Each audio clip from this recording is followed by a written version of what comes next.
Ei pessoal, boa noite, como é que vocês estão? Tudo bem?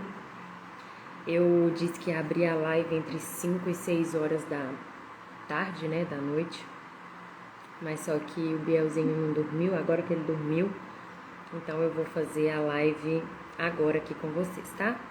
Hoje nós vamos falar um pouquinho sobre a Páscoa, sobre como surgiu essa festa judaica. Graça e paz, tudo bem? Boa noite, pessoal, sejam bem-vindos. E a gente vai falar um pouquinho sobre a Páscoa, sobre a festa dos pães ázimos, porque nesse fim de semana, né, vai ter o feriado de Páscoa.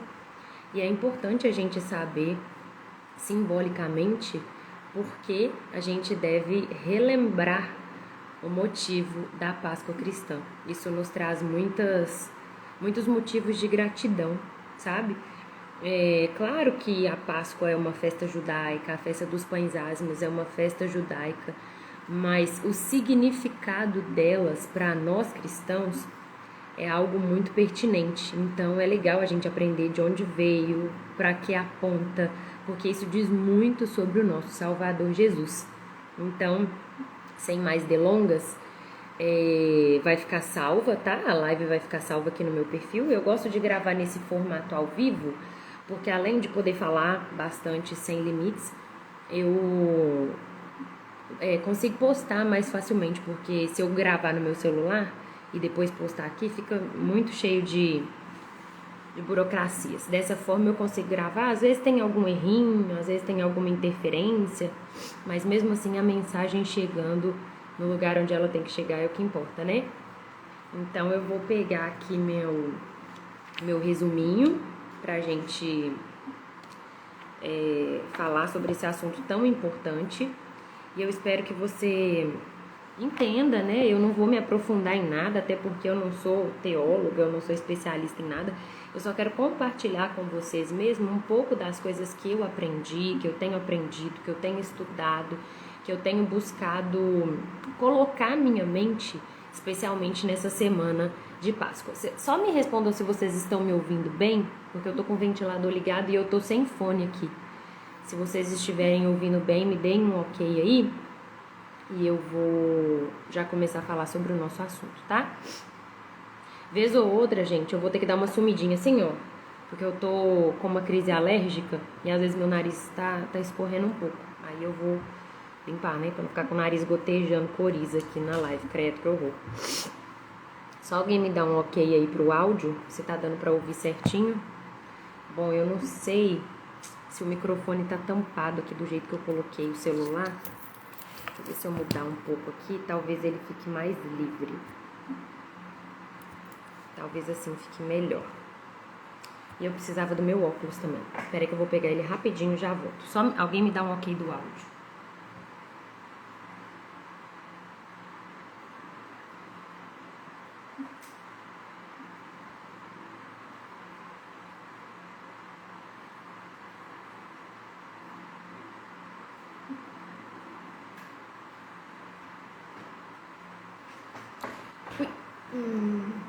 Tá ok o áudio. Obrigada, meninas. Eu não tenho costume de falar isso não, mas mandem aí para algum contato de vocês que não sabe o que significa Páscoa, que não sabe a importância, né, de a gente aproveitar esse feriado que tá no nosso calendário e fazer dele algo especial para nós, né? Porque apesar de ser uma data comercial, a gente sabe, né, que não é exatamente... Se bem que meu esposo estava me falando que essa Páscoa em específico vai coincidir no calendário lunar, no calendário gregoriano e no calendário judaico de as 3 Páscoas serem na mesma época. Interessante isso, né? E aí é ele que sabe explicar lá as implicações disso, mas ele falou assim que o trabalho dele vai ser só nos bastidores mesmo. E é até bom deixar isso claro, né? A maioria das coisas que eu falo aqui, ou se não tudo, são fruto das nossas conversas, das nossas reflexões juntos. Então, assim, por mais que eu seja o rosto que aparece, muito do conteúdo que tá aqui vem dele, né? Então, vou ver se ele me explica ou se ele resolve aparecer aqui, mas eu acho muito difícil. Nossa, ele é muito tímido pra isso, pra aparecer em câmera. Mas aí eu vou aprendendo com ele e trago aqui pra vocês, tá? Eu vou falar algumas referências bíblicas, se vocês quiserem pegar a Bíblia de vocês, a minha versão é NVI. Assim, é muito importante que vocês vão conferindo também na Bíblia de vocês, né? E se tiver algum erro, gente, não tem problema em corrigir os erros, depois deixar no comentário fixado, tá? Se eu estiver cometendo algum erro doutrinário em algum vídeo, em alguma parte, é só me deixar lá que eu corrijo, tá bom? Deixo lá o comentário fixado. Então vamos começar. O primeiro texto que eu queria ler com vocês é Êxodo 12. E eu até comentei sobre esse texto na última live e fala sobre a Páscoa, né? Antes de a gente ler esse texto, eu queria dar um rápido relato aqui da situação do povo de Israel. O povo de Israel são os descendentes de Jacó. Vocês lembram? Jacó que casou com Raquel, que casou com Lia, teve 12 filhos, e 12 filhos homens, né? E aí esses filhos são as tribos de Israel, esse é o povo escolhido de Deus. E acontece de Jacó ir para o Egito, e vendido por seus irmãos, mas lá ele vira o governador do Egito por providência de Deus e acaba trazendo toda a sua família para morar com ele. 70 ou 75 pessoas, dependendo do tipo de contagem que você fizer. E essas pessoas ficam morando no Egito e vão, né, procriando e vão tendo filhos e vão se misturando ali no povo egípcio e vão perdendo a sua identidade de povo de Deus. Tanto é que Moisés escreve o Pentateuco para instruir um povo que já havia perdido a sua base de tradição, que já havia perdido o seu contato com Deus. Ele escreve esses livros para apresentar para o povo quem era o Deus que eles serviam, qual era a lei moral desse Deus, o que esse Deus queria fazer com eles, justificar para eles por que eles eram o povo escolhido, por que eles iriam herdar a terra prometida. Então, todos esses 5 livros aqui do Pentateuco, que são Gênesis, Êxodo, Levítico, Números e Deuteronômio, é Moisés explicando para o povo, um povo que, de novo, se misturou ali na cultura do Egito com seus deuses pagãos, né? Com suas práticas imorais, algo que Deus abomina, e por 400 anos ficaram escravizados lá também. Sim, Sabrina, começou agora, tá? Tô falando sobre a Páscoa, mas eu tô dando uma contextualizada primeiro. Eles ficaram 400 anos escravizados no Egito e eles perderam essa identidade de povo de Deus mesmo. Começaram a desobedecer ao Senhor, se misturaram ali e tava tudo bem. Deus ficou em segundo plano, né? E como eles estavam escravizados, mas eram o povo da promessa, o Senhor estava protegendo aquele povo. E o cordeiro que foi morto desde a fundação do mundo viria desse povo aqui. Então, por isso, o Senhor velando por sua palavra, e aí eu vou explicitar aqui um atributo muito importante de Deus, que é a fidelidade de Deus. Por que nós cremos em Deus, cremos nas promessas que Ele fez para nós e o servimos em gratidão e perseveramos na nossa fé? Por causa da fidelidade de Deus. Porque Ele é um Deus fiel, nós podemos crer que Ele vai cumprir tudo que Ele nos falou, né? E Ele prometeu Jesus dessa descendência, desse povo de Israel. E aqui nas pragas do Egito, né? Todo mundo conhece essa história. As 10 pragas do Egito são juízo de Deus contra o povo que estava escravizando o povo de Deus. Ou seja, é um juízo contra os egípcios para preservar o povo de Israel, para que o Messias um dia viesse. Uma das coisas que eu gosto sempre de falar é que se eu pudesse resumir a Bíblia em 2 palavras, seria Jesus e obediência, sabe? Assim, isso é opinião minha, tá, gente? Eu, Caroline, se eu pudesse resumir a Bíblia em 2 palavras, seria Jesus e obediência. E tudo é sobre Ele. É isso que eu quero mostrar para vocês aqui. A Páscoa é sobre Ele. Os holocaustos são sobre Ele. O tabernáculo é sobre Ele. O templo é sobre Ele. É tudo sobre Jesus. E isso foi uma das coisas que me fez entender a Bíblia quando eu compreendi que tudo era sobre Jesus. Então, todo texto que eu leio na Bíblia, eu procuro Jesus. E a gente vai ver que Ele realmente está em todos os textos. E aí, depois dessas 10 pragas, né, pegando de novo lá o nosso gancho na história, Deus finalmente resolve tirar o povo daquele lugar, tirar o povo do Egito, libertar o povo da escravidão para que eles pudessem louvar ao Senhor em liberdade, para que eles fossem preservados como nação, né, para que um dia a promessa se cumprisse de Cristo vir através daquele povo. E depois daquelas 10 pragas, né, daquelas 9 pragas, desculpem, chega a 10ª praga, que é a pior, assim, que vai fazer com que o faraó finalmente liberte o povo, né? E aí Jesus ordena a Páscoa antes dessa 10ª praga, que é a morte dos primogênitos, que também aponta para Jesus. E é esse o texto que a gente vai ler, tá? Êxodo 12. É o povo voltando os seus olhos de novo para o Deus que eles serviam. E aqui Deus se revela através de um ritual. Nenhum desses rituais aqui do Velho Testamento é um ritual vazio. Nenhum deles é vazio. Todos eles apontam para quem Deus é e para o que Deus queria fazer através de Cristo. Então, por isso que eu estou falando que a gente sempre tem que ler a Bíblia com os olhos fixos em Cristo. Então, vamos lá. Êxodo 12, a Páscoa. E aqui surge a Páscoa. O Senhor disse a Moisés e a Arão no Egito. Moisés era quem estava conduzindo o povo, ele foi o escolhido de Deus, apesar de suas muitas falhas, apesar de seus muitos defeitos. Moisés e Arão, seu irmão, estavam conduzindo o povo para sair do Egito. O Senhor disse a Moisés e a Arão no Egito, ou seja, eles ainda estavam no Egito. Este deverá ser o primeiro mês do ano para vocês. Digam a toda a comunidade de Israel que no 10º dia deste mês, todo homem deverá separar um cordeiro ou um cabrito para sua família, um para cada casa. E aí ele dá algumas instruções aqui, e no verso 5 ele fala: o animal escolhido será macho de 1 ano, sem defeito, e pode ser cordeiro ou cabrito. Isso aqui aponta para Cristo, né? O cordeiro pascal, o cordeiro sem defeito, sem mácula. Guardem-no até o 14º dia do mês, quando toda a comunidade de Israel irá sacrificá-lo ao pôr do sol. Sacrifício de Cristo, a propiciação pelos nossos pecados. Passem então um pouco do sangue nas laterais e nas vigas superiores das portas das casas, nas quais vocês comerão o animal. E aí a gente vê, né?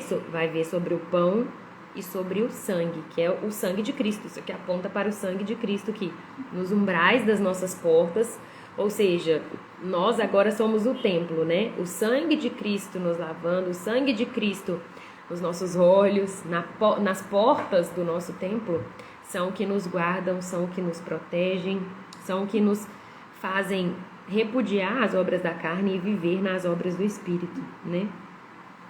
Passem então um pouco do sangue. Naquela mesma noite comerão a carne assada no fogo com ervas amargas e pão sem fermento. A gente vai falar um pouco também sobre o pão sem fermento.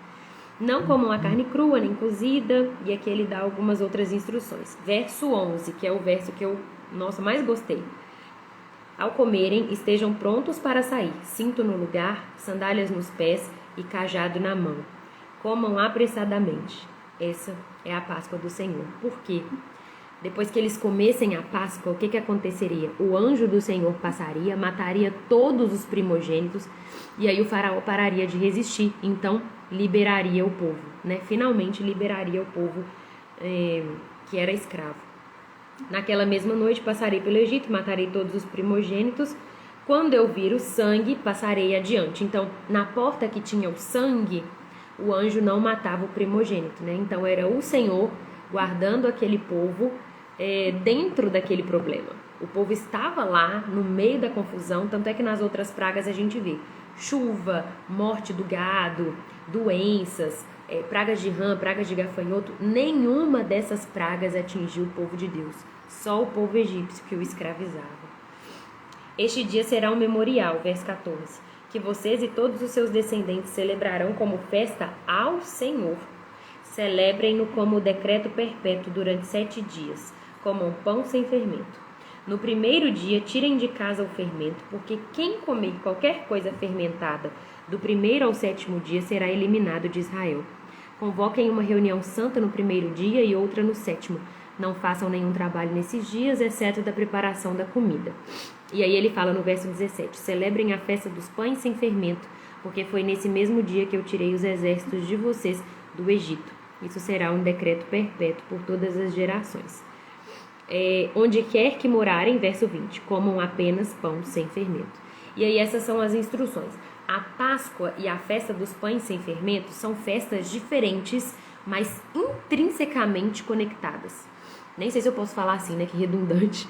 Elas são completamente ligadas. São duas festas que o Senhor ordenou que fossem celebradas juntas, para que o povo lembrasse tanto que eles foram libertos do Egito, e para que na mente deles ficasse muito claro que eles não são o mesmo povo do povo egípcio. Eu estava lendo um pouco sobre o fermento e eu descobri que as leveduras do fermento elas foram descobertas aproximadamente há 2.600 anos antes de Cristo. Ah, não, né? Elas foram descobertas 2.600 anos antes de Cristo por um acaso no Egito. E o fermento na Bíblia ele tem muito a ver com a questão do pecado. Vocês lembram que eu falei que o povo de Israel já estava ali misturadinho no meio daquele povo e tal? Com as suas práticas, com as suas adorações a falsos deuses, com a sua libertinagem, com a sua imoralidade sexual, talvez, né? E o que o fermento representava? Tudo isso, esse pecado. O fermento representava esse modo de vida que era contrário ao que Deus ordenava. Então, a Páscoa, a libertação do povo, o sacrifício do cordeiro, o sacrifício, né, a morte dos primogênitos, tudo isso apontava para o sacrifício de Cristo, para que nós fôssemos libertos do quê? Do que o fermento representa, que é o pecado, o modo de vida que Deus abomina, o modo de vida que nos separa da comunhão com Deus, né? E isso é muito, muito, muito interessante, porque apesar de ser uma festa judaica que foi instituída por Deus lá no início da Bíblia, quando o povo estava saindo do Egito, isso fala muito sobre nós, sobre a nossa relação com Deus, sobre a nossa comunhão com os irmãos e com Cristo.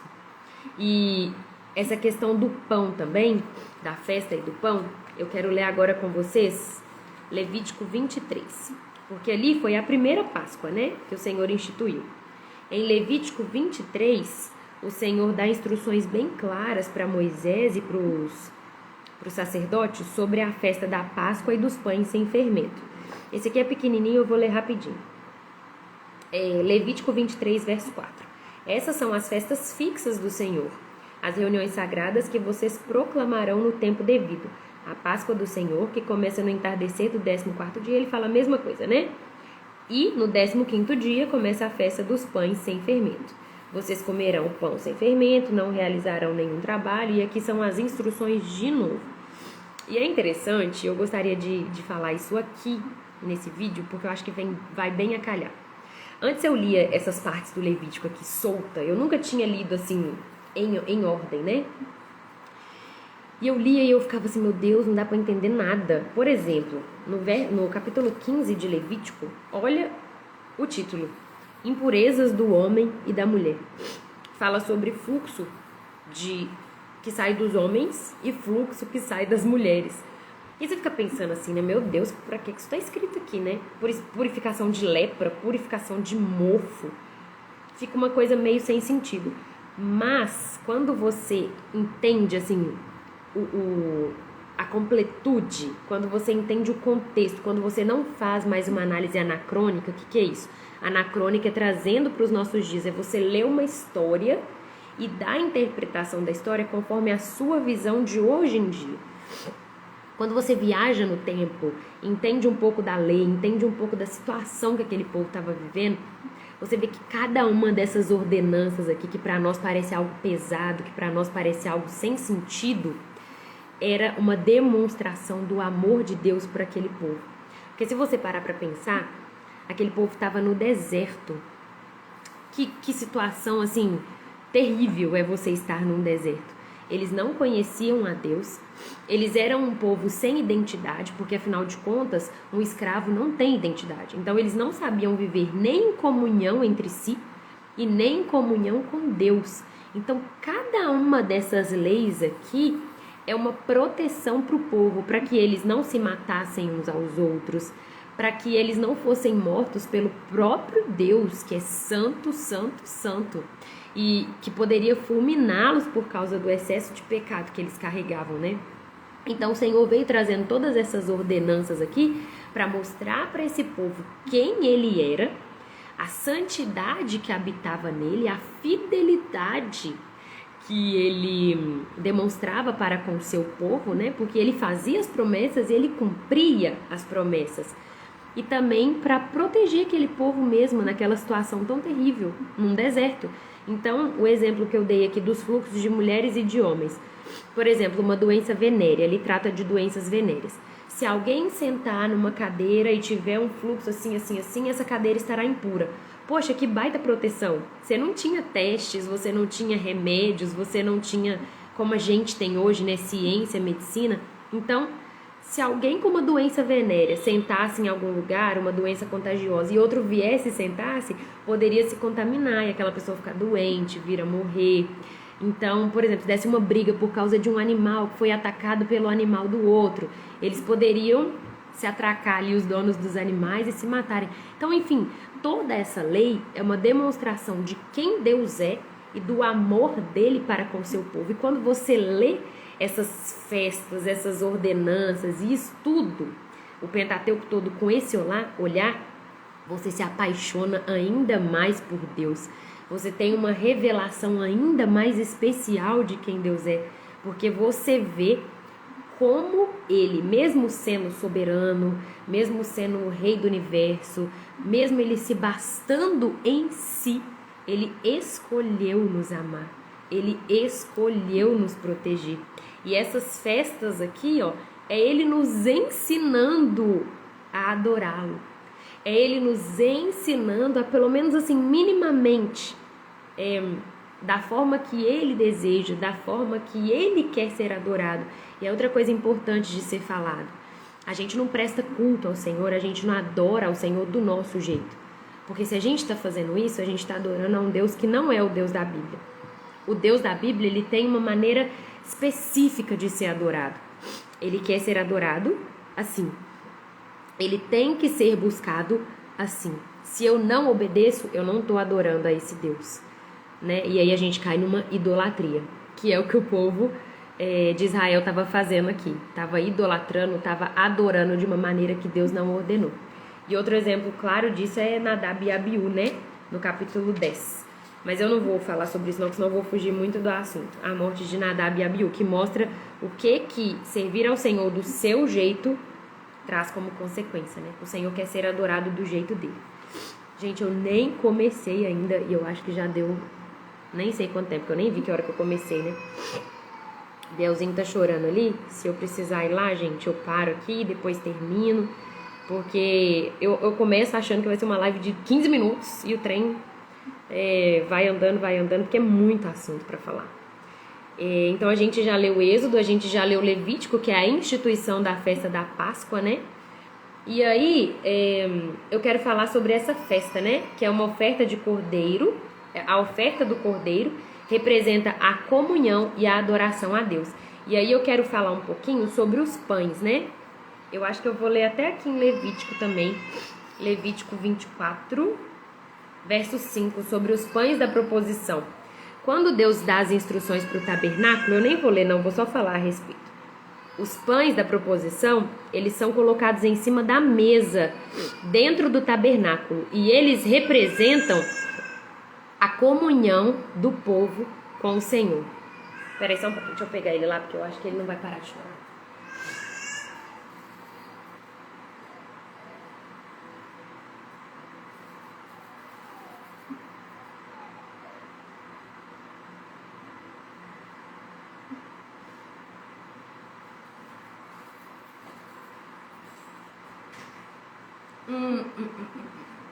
A vida de mãe é assim, gente. Se não fizer assim, eu não faço. Né, amor? Né? Agora ele tá feliz, tá rindo. Então eu vou fazendo aqui. Se ficar difícil, a gente termina em outra ocasião. Mas eu acho que vai dar certo. Deixa eu ajeitar ele aqui. Ou ele pra brincar com alguma coisinha. Toma, filho. Seu brinquedinho. Então, os pães lá no tabernáculo, eles em cima da mesa que o Senhor mandou fazer, né? Ai, obrigada. Ele é fofinho mesmo, é meu porquinho. Ele gosta de ficar com a mamãe. Então, quando o Senhor ordena que se faça o tabernáculo, ele manda colocar uma mesa de ouro puro. E sobre essa mesa, 12 pães, representando os 12 filhos, né, de Jacó, as 12 tribos de Israel.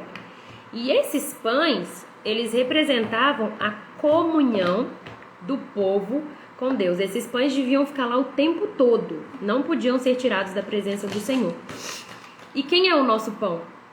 O pão da vida, né? Eu postei aí hoje, o pão da vida. Quem é o pão da vida que nos dá comunhão com Deus? É Cristo.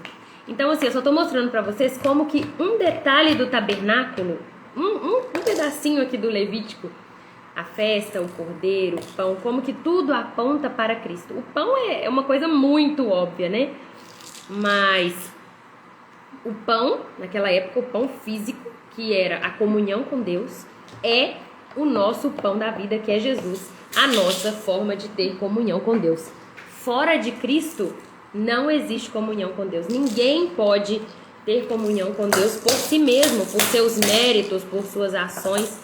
E tudo isso que a gente vai falar aqui é sobre Cristo, é tudo sobre Ele. E para falar mais sobre os pães, eu quero ler em Lucas 22, 19. Vão abrindo aí, conferindo, para que vocês também tirem as suas conclusões, para que vocês depois leiam, pesquisem sobre o assunto, né? E entendam também, porque isso daqui é fruto da minha pesquisa, aqui do meu estudo, da minha leitura, da minha paixão, né? Porque quanto mais a gente vai lendo, e é tão engraçado, né? Isso que eu tô falando com vocês, que às vezes eu acho que a live vai durar 15 minutos, dura 1 hora, porque um assunto puxa o outro. E quando você tá estudando, quando você tá lendo, quando você tá fazendo seu devocional, também é assim. Um assunto puxa o outro. Se você não parar de anotar, se você não parar de ler, você fica o resto da vida. Agora a gente vai falar sobre Jesus como o nosso pão, como a nossa Páscoa. Aqui em Lucas 22, verso 19, ele falou assim, ó. O autor, né? Lucas fala assim, ó. Tomando o pão, deu graças, partiu e deu aos discípulos, dizendo: isto é o meu corpo dado em favor de vocês. Façam isto em memória de mim. E aí, por que é a festa dos pães ázimos, dos pães sem fermento? E aí eu quero mostrar para vocês que Jesus é o pão da vida e é o pão perfeito. É o pão sem pecado. É o pão sem mácula. Eu anotei aqui, eu acho que é 1 Pedro 1, 18 e 19. Eu vou ler para vocês todos os versículos, para vocês pelo menos anotarem aí e depois lerem também. Ó, 1 Pedro 1, 18 e 19. Pois vocês sabem que não foi por meio de coisas perecíveis como prata ou ouro que vocês foram redimidos da sua maneira vazia de viver, transmitida por seus antepassados, mas pelo precioso sangue de Cristo, como de um cordeiro sem mancha e sem defeito. Ou seja, o nosso pão sem defeito, sem mancha, sem pecado, o nosso pão sem fermento, o nosso pão ázimo. E a outra referência que eu vou ler para vocês aqui é Hebreus, eu acho que é 4:15. Isso mesmo, Hebreus 4:15, que diz assim, ó. Pois não temos um sumo sacerdote que não possa compadecer-se das nossas fraquezas, mas sim alguém que, como nós, passou por todo tipo de tentação, porém sem pecado. E aí eu quero ler um texto assim que chocou, né? Não só as pessoas que estavam ao redor de Jesus, mas também os próprios discípulos. Vocês estão vendo como que tudo converge nele? É muito perfeito. Então aqui, ó, agora nós vamos ler João 6, 28 a 36. Gente, esse texto aqui é um dos mais chocantes que tem um dos discursos mais chocantes que tem de Jesus, né? Até o próprio Pedro falou isso, ó. Deixa eu ver aqui. Pedro falou assim, ó, nesse texto de João 6, de tão pesado que ele foi, Pedro falou assim, ó. Não é nessa parte que Pedro fala, não, mas tá. Ele falou isso? Deixa eu só ver aqui, gente. Não sei se Pedro fala nessa parte aqui, mas em outro capítulo, mas tá escrito aqui, ó. Daquela hora em diante, muitos dos seus discípulos voltaram atrás e deixaram de segui-lo. É porque tem uma parte que Pedro fala assim, Senhor, mas as suas palavras estão muito pesadas. Mas não é nesse texto aqui não, deve ser em um dos outros evangelhos. Aí no versículo 66, ó, de 6 de João. Daquela hora em diante, muitos dos seus discípulos voltaram atrás e deixaram de segui-lo. Por causa desse discurso que a gente vai ler aqui agora. Jesus perguntou aos 12, vocês também não querem ir? Aí Pedro responde, ó, Senhor, para quem iremos? Tu tens as palavras de vida eterna. Nós cremos e sabemos que és o Santo de Deus. Então, vamos ver o que é isso de tão grave que Jesus falou aqui, né? Então, João, capítulo 6, versículo 30. E agora a gente vai ver a conexão clara entre Jesus aqui e o pão lá de trás. Então lhe perguntaram, João 6,30, que sinal milagroso mostrarás para que o vejamos e creiamos em ti? Que farás? Os nossos antepassados comeram o maná do deserto, como está escrito.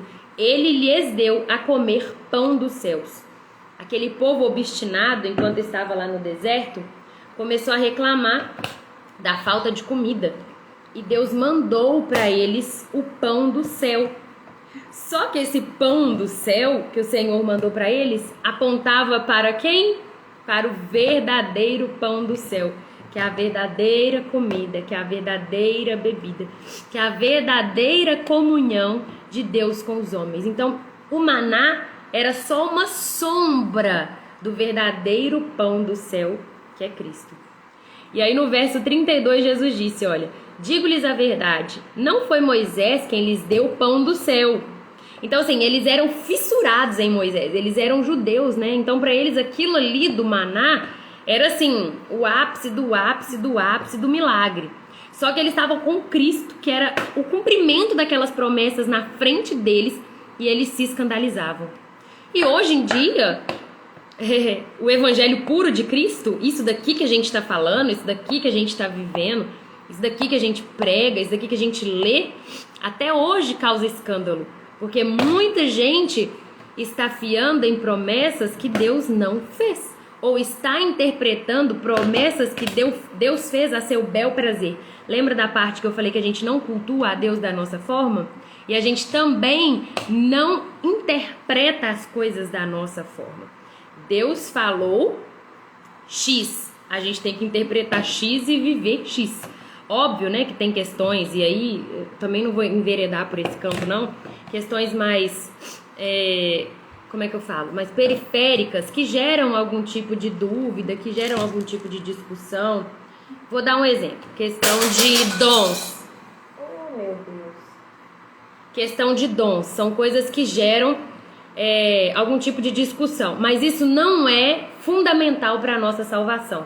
Nas doutrinas fundamentais, não tem para onde correr. A palavra de Deus é a verdade.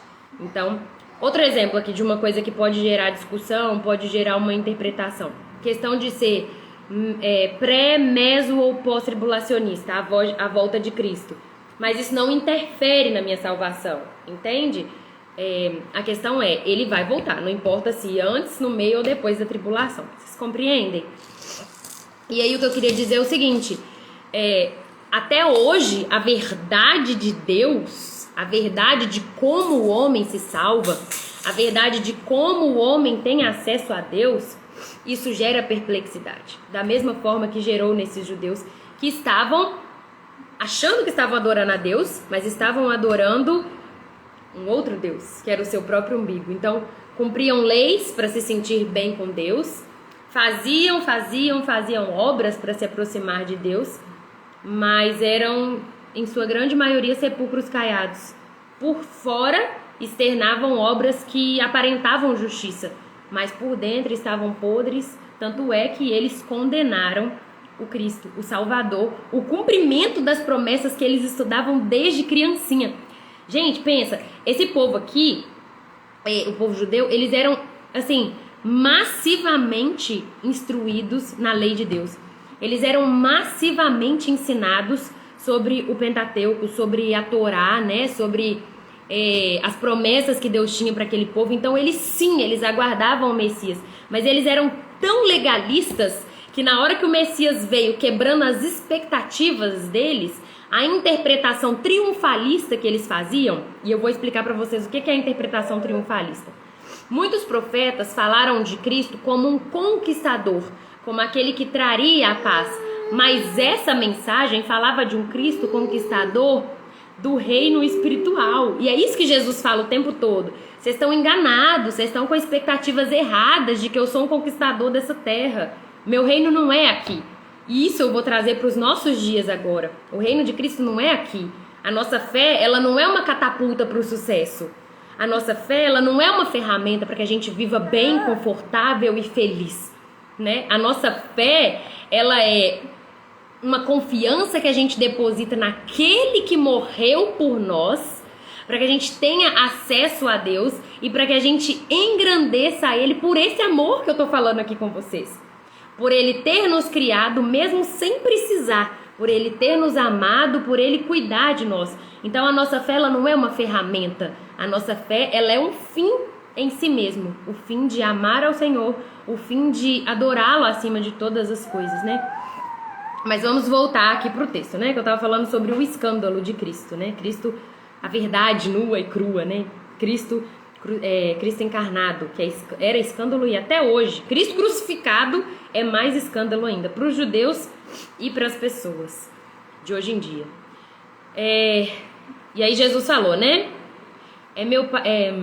Verso 32. Não foi Moisés quem lhes deu o pão do céu, mas é meu Pai quem lhes dá o verdadeiro pão do céu. Ou seja, eu tô aqui na frente de vocês.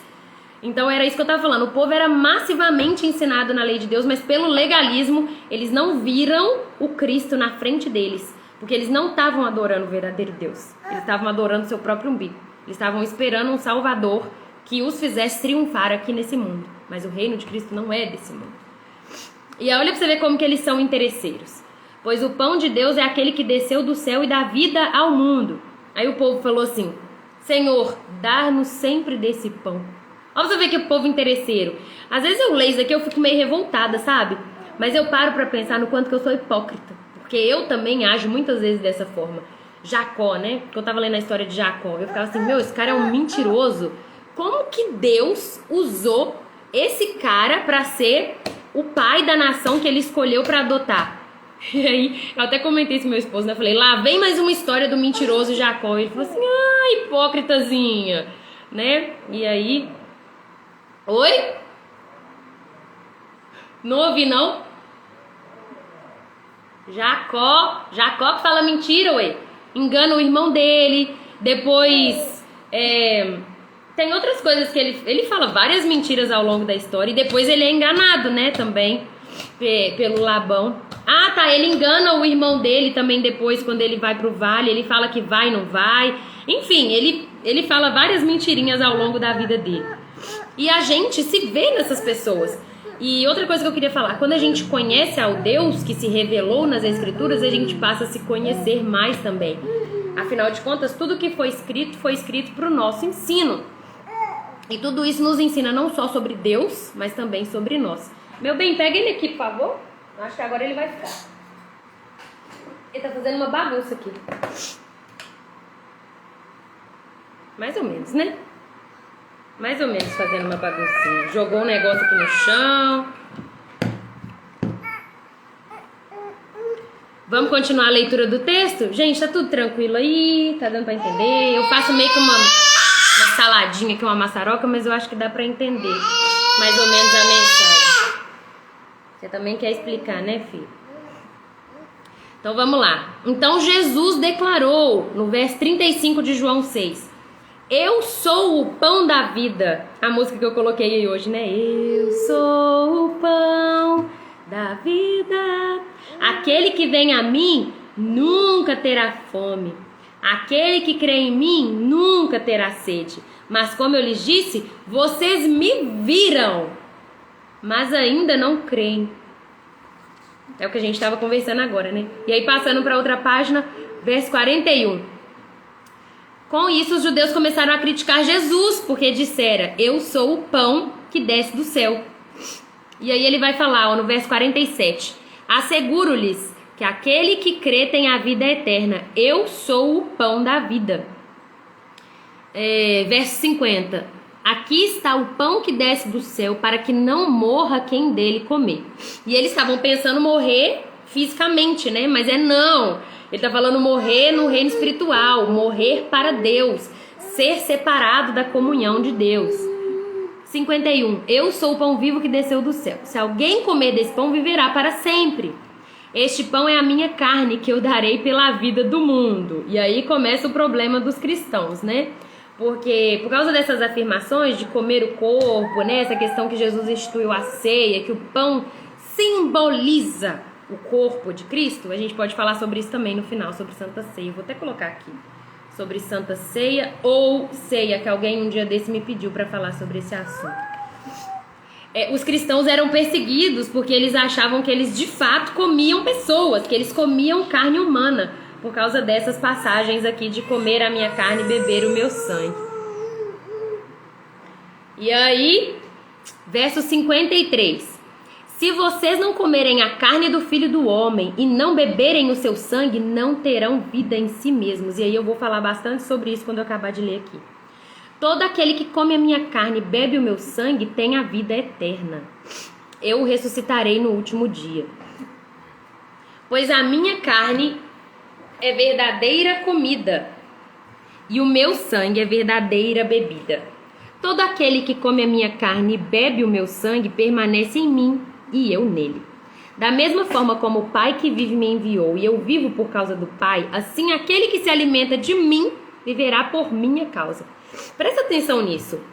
Aquele que se alimenta de mim não é eu não, de mim é Jesus falando. Aquele que se alimenta de Jesus viverá por causa dele. Viverá o quê? Diante do Senhor. Terá vida, terá comunhão com Deus. Ele é a única forma da gente ter comunhão com Deus. Este é o pão que desceu dos céus. Olha só, mais claro que isso é impossível. Mas o legalismo, a religiosidade, as amarras sistêmicas, elas vendam os olhos das pessoas. Tem várias passagens que falam isso, né? Olhando não viram, né? Vendo não quiseram ver, ouvindo não quiseram escutar. Mas enfim, isso acontece até hoje, né? Os antepassados de vocês comeram o maná e morreram, mas aquele que se alimenta deste pão viverá para sempre. Então, assim, mesmo os antepassados que comeram o maná, mas se alimentaram deste pão, por exemplo, Abraão, que viu a promessa e creu na promessa, ele foi salvo da mesma forma que nós, pela fé no Cristo. Mas como se o Cristo ainda não tinha vindo? Pensa que o Cristo está aqui, ó. E aí eu não sei como é que eu vou fazer o antes e depois, porque aqui ficou o contrário, né? Mas enfim, imagina que aqui seja antes de Cristo. Abraão estava aqui. Ele creu no Cristo que viria. Ele viu a promessa e creu. Por fé, ele foi salvo no Cristo que viria. Nós estamos do outro lado. Cristo já veio. E nós somos salvos como? Pela fé no Cristo que veio. É a mesma lógica de salvação. Nenhum daqueles do Velho Testamento foram salvos pelas suas próprias obras. A lei, ela nos aponta o pecado, mas isso também é assunto para outra live, senão vai ficar 2 horas. Na promessa que ele viria, exatamente, Edeone. Eles foram salvos da mesma forma. Gente, só tem uma maneira de ser salvo. Fé em Cristo Jesus. E aquele trecho que eu coloquei do Paul Washer ontem, deixa isso bem claro. Não é a fé pura que te salva. A sua fé não te salva, não. É a fé depositada na pessoa correta. Porque não é a fé que salva, é Cristo que salva. Então é a fé em Cristo que nos salva. Porque Ele é o único acesso que nós temos a Deus. Isso aqui ficou muito claro quem não comer desse pão é o mesmo pão que foi falado desde o início da Bíblia. Olha a conexão de tudo. Ele é o cordeiro sem pecado, ele é o pão sem fermento. E aí eu quero falar sobre isso, né? Quando Jesus Cristo foi imolado, né? Quando o cordeiro foi oferecido a Deus em sacrifício, nós tivemos acesso ao trono de Deus. E como assim comer a carne de Jesus e beber o sangue de Jesus? Vocês ouviram aqui que João explicou pra gente que aquele que come tem vida, quem come a carne dele, e quem bebe o sangue dele tem vida. Se a nossa única forma de acesso a Deus é sendo justificados pelo sacrifício de Cristo, você concorda comigo que é como se nós mesmos pregássemos os cravos nas mãos dele? Se ele levou o meu pecado, o seu pecado, o pecado de todo mundo, é como se todos nós tivéssemos matado Jesus naquela cruz. Todos nós somos participantes dessa morte. Tanto em fazê-la acontecer, porque foi por nossa causa, quanto dos efeitos dessa morte. Vocês compreendem isso? E aí eu gostaria de deixar algo bem claro, que a morte de Cristo, o sofrimento dele por nós, não foi só o sofrimento físico. É claro que ele sofreu, ele sentiu dor, ele suou sangue. Isso sim fez parte do sofrimento dele. Mas o maior sofrimento de Cristo foi beber o cálice da ira de Deus, ser separado de Deus, levar todo o pecado do mundo nas costas. O salário do pecado é a morte, e morte eterna. E Jesus morreu essa morte em nosso lugar. Pensa, imagina, eu tenho até um rio aqui que fala isso. Você tem uma dívida de 20 milhões para pagar. E aí você pensa assim, poxa, eu não tenho como pagar uma dívida, acho que nem de 20 mil. Imagina uma de 20 milhões. Agora pensa, alguém virar pra você e falar assim, se você não pagar essa dívida até amanhã, você tá morto. Chegar alguém aqui na porta da sua casa e fala assim, não me preocupa não. O milionário tal falou assim que vai pagar a sua dívida. Por quê? Eu nem conheço. Não, porque ele te ama, ele te conhece, ele vê seus vídeos, ele acha você uma pessoa legal e ele vai pagar sua dívida por você. Gente, a minha gratidão vai ser eterna por esse homem. E olha pra vocês verem que isso é um exemplo assim, que eu tô minimizando demais, porque a distância é infinitamente maior. Porque esse homem não tem nada a ver comigo, ele só teve uma afeição por mim. Deus é meu pai, ele é meu criador, ele é um Deus soberano. A terra está como o escabelo de seus pés. É isso aqui, ó, ele joga pra onde ele quiser, ele faz o que ele quiser com a terra. Ele se despiu dessa glória. É como um rei, é como não, gente, esses exemplos que eu dou aqui, eles são assim, imagina isso aqui perto da infinidade da diferença, mas é só pra gente tentar ilustrar. Imagina um rei, pra entender os sofrimentos de um mendigo, se despir das suas roupas de majestade, vestir um trapo imundo e se deitar nas piores vielas do reino, do bairro, da cidade. É isso, mais ou menos, né? Bem reduzido. Que Jesus fez por nós. Um Deus perfeito, um Deus que é dono de todas as coisas, se despiu da sua glória, veio aqui e sofreu, não só morte física, olha só, ele sofreu, nesse exemplo que eu dei do cara que vem e paga minha dívida, é como se eu virasse e falasse assim, não quero nem ver esse cara não, pagou, o problema é dele. E aí eu ficasse sabendo de uma possível infração de trânsito que ele fez, fosse lá e denunciasse o cara. Sabe? Não que seja correto acobertar erros, né?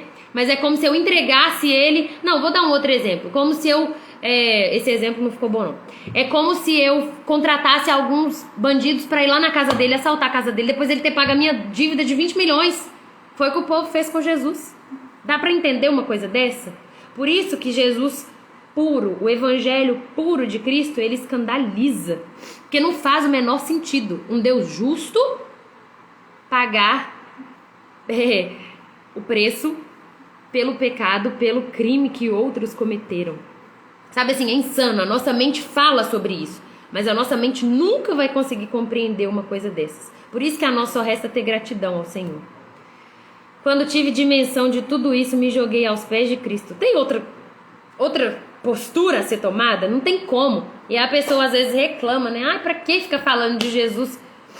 Não tem outro jeito. É por isso que o evangelho, quando ele realmente entra no seu coração, ele tem que sair por algum lugar. Porque a forma mais egoísta, a pior expressão do egoísmo é você subir para o céu sozinho. Porque como que você tendo a cura de uma doença, você vai negar ele às pessoas? Né? Então, por isso que a gente fala de evangelho. Eu fico imaginando o tamanho do amor de Deus quando ele deu o seu único filho por pecadores. Nós que somos pais, não daríamos um filho por um justo? Imagina por injustos. Sinceramente, eu não gosto nem de pensar nisso, agora que eu tenho um filho. Não gosto nem de pensar nisso. É engraçado, né? Ter um filho faz você ter a dimensão do que é o amor de Deus. Não tem como entender tamanho amor. Não tem como. Não tem como entender. Não tem como. E é essa questão.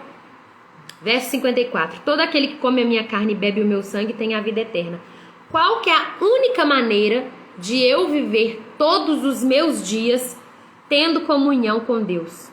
Comendo todos os dias esse pão, que é a carne de Cristo. E bebendo todos os dias esse sangue, que é o sangue de Cristo. Porque sem a morte de Cristo, eu não teria vida.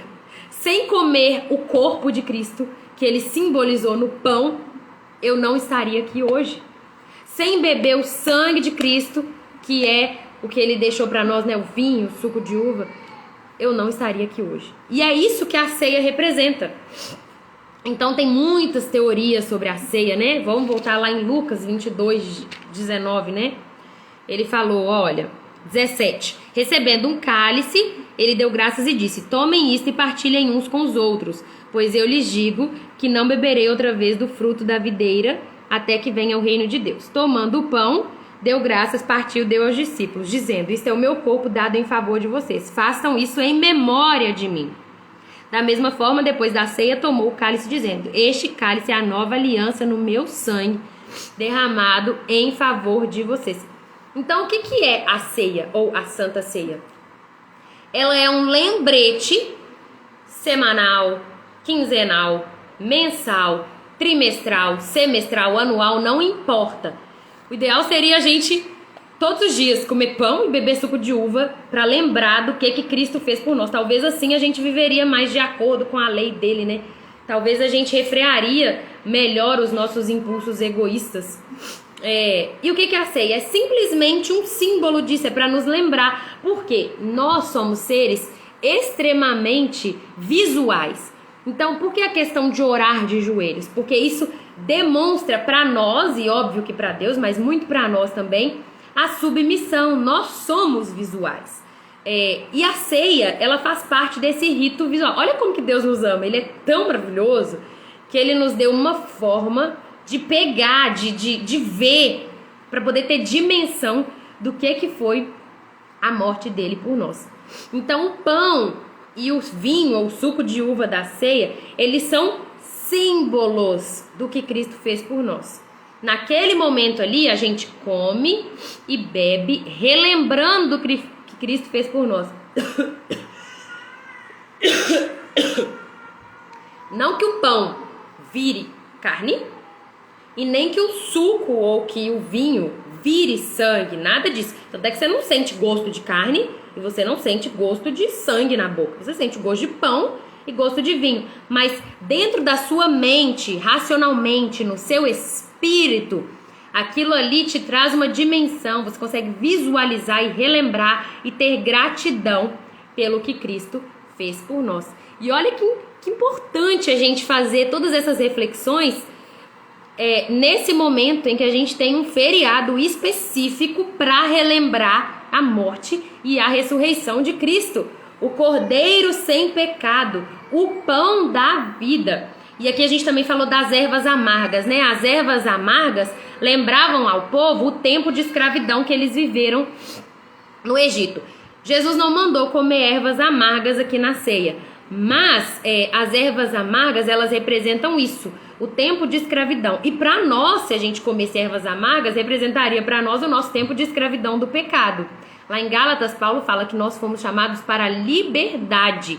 Então o paralelo é muito perfeito de Moisés como um tipo de Cristo que liberta o povo do Egito e Cristo como nosso libertador do Egito espiritual, que é o pecado, são os falsos deuses, que são as idolatrias, né? E aí eu vou passar aqui rapidinho por outras passagens que eu anotei aqui pra gente caminhar, porque eu já falei muito, não sei nem quanto tempo de live que tem aí. Se vocês quiserem mandar alguma pergunta, alguma coisa, podem falar que eu vou responder aqui. Eu anotei algumas coisas, eu vou aproveitar e vou ler aqui, ó. A fidelidade e a providência divinas nos libertam das amarras do pecado e nos conduzem à verdadeira liberdade em Cristo. Então eu falei, né, da fidelidade e eu falei da providência, que o ápice da providência de Deus para nós foi Cristo. Essa festa, né, aponta para a liberdade espiritual que nós temos em Cristo. Eu acabei de falar, Cristo nos chamou para a liberdade. O corpo de Jesus é um corpo sem pecado, sem corrupção ou sem decomposição. E aí eu vou deixar essa última frase aqui para falar no final, sobre a influência do mundo sobre a nossa vida. Mas agora eu vou ler aqui, 1 Coríntios 5, 6 a 8, para corroborar para vocês essa questão do pecado. 1 Coríntios 5, 6 a 8. Vocês não sabem que um pouco de fermento faz toda a massa ficar fermentada? Livrem-se do fermento velho, para que sejam massa nova e sem fermento, como realmente são. Nós somos seres espirituais. A nossa verdadeira natureza é uma verdadeira livre de pecado. Então, o máximo que a gente puder fazer, lógico, empoderados pelo Espírito Santo, para se aproximar dessa natureza sem fermento, sem pecado, é o que a gente deve fazer. Como fazer isso? Se aproximando de Cristo, comendo o pão da vida todos os dias, bebendo do cálice todos os dias, que é o sangue de Cristo. Pois Cristo, nosso Cordeiro Pascal, foi sacrificado.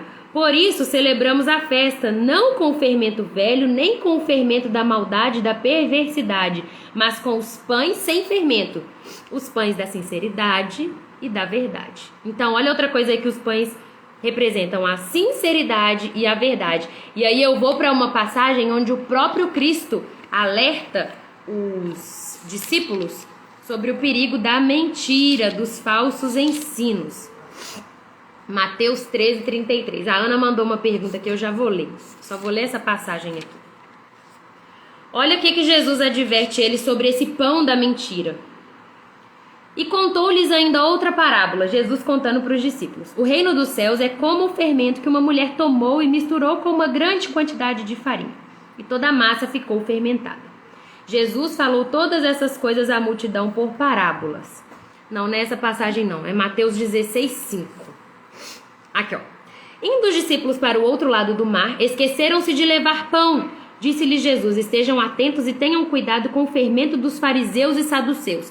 Não todos os fariseus e saduceus, mas muitos deles eram falsos mestres, falsos profetas, que ensinavam o povo exatamente aquilo que eu estava falando com vocês, a cultuar um Deus triunfalista, a cultuar um Deus que na verdade não era o Deus da Bíblia, era um Deus ídolo, porque ele era criado à imagem e semelhança do próprio homem. Era um Deus que satisfazia os desejos do homem. Eles estavam esperando em um Deus que satisfazia a si próprios.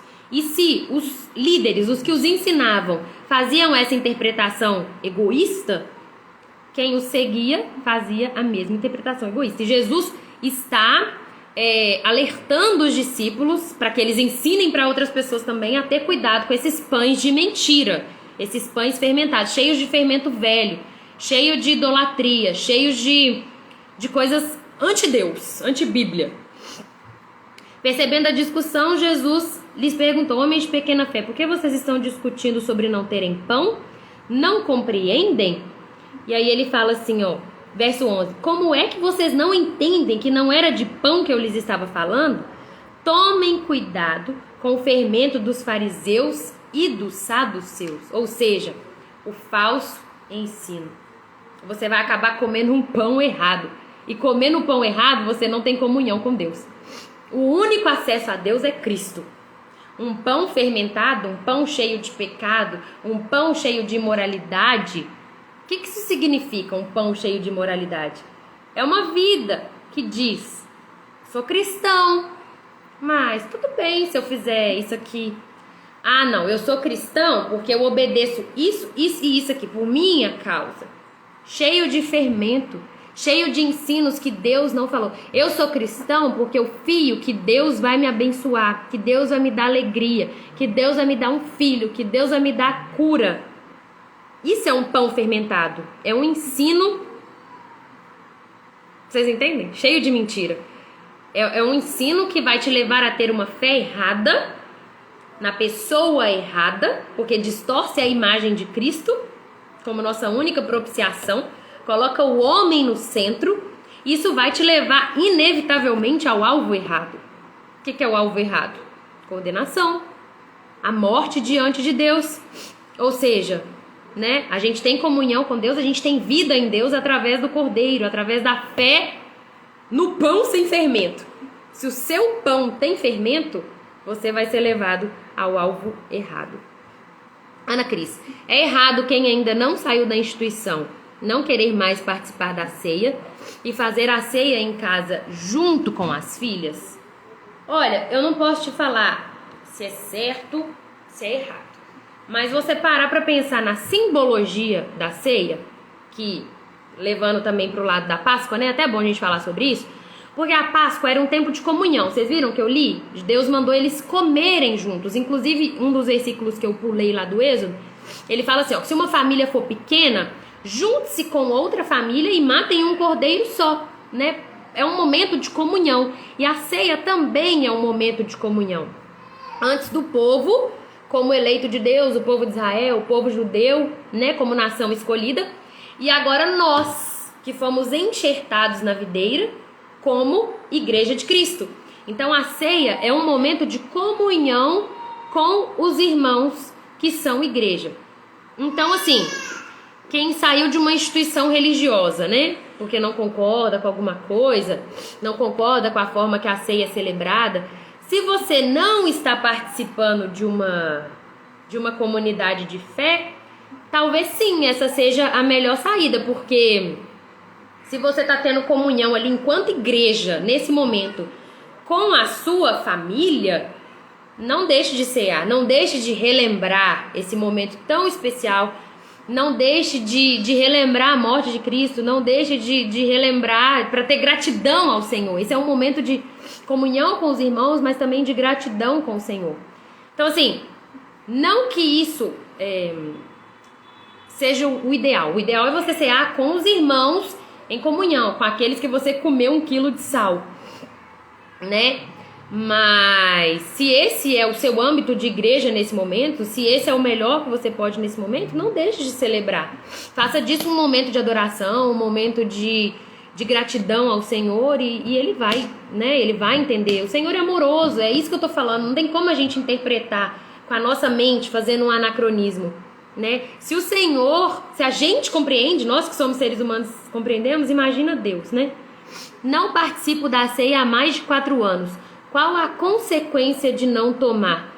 É você deixar de participar de um momento maravilhoso de comunhão com os irmãos e você deixar ali de refletir especificamente na propiciação do Cordeiro por nós. O que é a propiciação? É bom eu até falar sobre isso. É um em lugar de outro, né? Então, tipo assim, esse aqui tem que pagar a dívida. Esse aqui tem que pagar a dívida. Mas Jesus é a nossa propiciação. Ele tomou o meu lugar. Ele é o substituto. Sabe aquele episódio de Abraão com Isaac? Que Abraão vai sacrificar o cordeiro? Abraão vai sacrificar, Isaac a Deus. Aquilo ali também aponta para Cristo. Tanto é que Isaac sobe com a madeira nas costas. Jesus depois vai subir com a cruz nas costas, né, no altar para ser sacrificado. E aí Deus propicia um carneiro para que Abraão sacrifique no lugar de Isaac, né? Então Jesus é a nossa perfeita, suficiente e eterna propiciação. Então qual que é o malefício de você não participar da ceia? É você não relembrar de uma maneira especial esse momento e você não ter comunhão com seus irmãos, né? E aí você também, não que seja pecado, assim, que vai te desmembrar, né, do corpo de Cristo. Mas você estará sem comunhão com o corpo, né? Você estará transgredindo um mandamento de Deus, que é o quê? Façam isso até que eu volte, né? Mas tudo, o Senhor é compreensivo, né? Se você não pode, não tem como, não tem irmãos, você não, né? Então, sei lá, se você, vamos supor, a pessoa tá no meio do nada, não tem televisão, não tem internet, não tem pessoas perto dela, não tem nada. Talvez seja o caso dela tomar a ceia sozinha, né? Vamos supor, tem pessoas que não tem água para se batizar no deserto, batiza com areia. Então, assim, tudo é por isso que é difícil a gente falar, é pecado, não é certo, é errado. Vocês entendem? Mas para participar, tem que estar firme em alguma instituição, você tem que estar firme em Cristo. Porque o pão é o corpo de Cristo. E o que é o corpo de Cristo? É a igreja invisível. Todos aqueles que comem diariamente o pão e bebem do sangue de Cristo. Então, por exemplo, eu tô longe de casa e vou numa igrejinha aqui que tem perto de onde eu tô. Se tiver ceia, eu vou tomar ceia, porque aqueles são os meus irmãos em Cristo. Nós fazemos parte do corpo de Cristo, certo? E eu quero finalizar, gente, eu já vou finalizar aqui. Eu acho que eu deixei de falar alguma coisa, mas se tiver deixado, depois eu coloco aí nos stories. Mas eu gostaria de finalizar o seguinte, falando sobre o fermento ainda. Nessa semana, a gente já falou sobre o pão, sobre Cristo ser a nossa propiciação, sobre Ele ser o nosso caminho de comunhão com Deus, sobre Jesus e obediência serem as palavras que definem a Bíblia. Tá rindo ou tá chorando? Eu já tô indo. E eu gostaria de deixar uma última reflexão pra gente pensar. Sendo o fermento a corrupção do mundo, sendo o nosso Deus um Deus fiel, um Deus que se revelou a nós amorosamente, que pagou o preço da nossa redenção, a única coisa que nos resta é oferecer o nosso corpo como sacrifício vivo diante dele. Que tipo de sacrifício? Sacrifício de obediência. Então, assim, Paulo fala, né? Não sou eu mais quem vive, Cristo vive em mim. Será que a gente está vivendo dessa maneira? Será que a gente está fiando somente no Cordeiro sem mácula para pagar os nossos pecados? Ou a gente está fiando um pouquinho no... Não, eu tô obedecendo ali. Não, eu tô fazendo aqui e tá bom. Ah, não, mas nessa parte aqui eu dou uma escorregada. Não tá tão bom assim, mas... né? Nos mandamentos do Senhor, mandamentos de obediência. Amar a Deus sobre todas as coisas, amar o seu próximo. Se abster do fermento do mundo, não pelas minhas forças. E aí a gente entra na justificação. Porque eu criei em Cristo, Ele me dá o Espírito Santo, que me faz ter boas obras. E essas boas obras se refletem na nossa obediência. Então, não sou eu que vou deixar de fazer tal coisa. Mas será que eu estou escolhendo fiar no sangue de Cristo todos os dias? Será que eu estou me lembrando do sacrifício dele todos os dias? Estou me abrigando no sacrifício dele para que eu possa vencer a influência do mundo sobre a minha vida? Ou eu estou vivendo, fiando nas minhas forças e tropeçando e dando de cara no chão todo dia num pecado, numa idolatria? Ou será que eu estou adorando a um Deus que na verdade não é esse Deus que se revela aqui na Bíblia? Então eu te convido nessa semana a focar suas atenções em Cristo. Se você não conhece a Cristo, é um bom momento para você conhecê-lo. Leia Mateus, que ele vai falar muito bem sobre a festa da Páscoa, sobre as festas judaicas, porque Mateus foi um livro escrito para os judeus. Então você vai conhecer a Cristo nesse livro. Se você nunca leu nada, leia Mateus, vá assim, durante essa semana. É muito fluido, principalmente nessa versão que eu tenho aqui, NVI. Eu faço um convite para você. Conheça Cristo e deposite a sua fé nele, porque é só assim que você vai se blindar do mundo, se blindar do pecado, da influência do maligno, e que você vai finalmente alcançar a verdadeira paz, que as pessoas achavam que era uma cura, que era uma bênção espiritual, que era o seu próprio ego. Você vai encontrar a verdadeira paz, que não é deste mundo. A verdadeira paz em comer o pão da vida e beber o sangue de Cristo, para que nós tenhamos vida eterna. E não uma vida egoísta, não uma vida que me beneficia. Uma vida em que eu sou grato a Deus, em primeiro lugar, que é amar a Deus sobre todas as coisas, e isso se espalha, isso sai pelos meus poros e contamina todos que estão ao meu redor. Então, solos Cristos, que essa semana seja uma semana para a gente refletir em Cristo, no amor de Deus por nós, na justificação, na propiciação, no quanto Ele sofreu e no quanto nós temos que ser gratos por esse amor. Espero que tenha dado para entender um pouquinho do porquê da Páscoa, porquê que Jesus é a nossa Páscoa, porquê que Ele é o nosso Cordeiro, o porquê da festa dos pães ázimos, o porquê da gente aproveitar desse momento especial para refletir nessas verdades. E vocês vão ver que eu vou colocar bastante cruz aí, porque a cruz é o símbolo da nossa vida. Jesus morreu na cruz e é só através dela que nós temos vida. Ai, gente, isso é muito lindo. Gedeone mandou aqui, ó, resumo da salvação. Deus é santo, Deus é justo, nós somos pecadores. Logo merecemos a condenação. A sua justiça exige que ele condene o pecador, porque ele é santo e nós pecadores.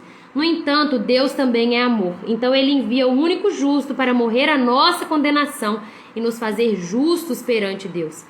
Deus continua santo e justo ao aplicar a sua justiça, ao condenar o único justo, que nos transfere a sua justiça por amor a nós. Perfeito, perfeito. Eu espero que vocês reflitam nessas verdades. Obrigado por quem ficou aqui. Obrigado pela paciência com os nossos ruídos aí de comunicação. E reflita sobre essas verdades. Ame a Cristo, busque a Ele, para que você possa todos os dias, a partir dessa semana especial, se você ainda não faz isso, que você possa todos os dias encontrar Jesus nas suas leituras diárias e no seu dia. Como ontem eu fiz, fazendo um pãozinho. Eu lembrei do pão da vida e decidi fazer essa live aqui para falar com vocês sobre a Páscoa e a festa dos pães ázimos, porque tudo é sobre Ele. Todas as coisas são dele, por Ele e para Ele. Tá bom? Fiquem com Deus. Uma boa semana de Páscoa. Tchau.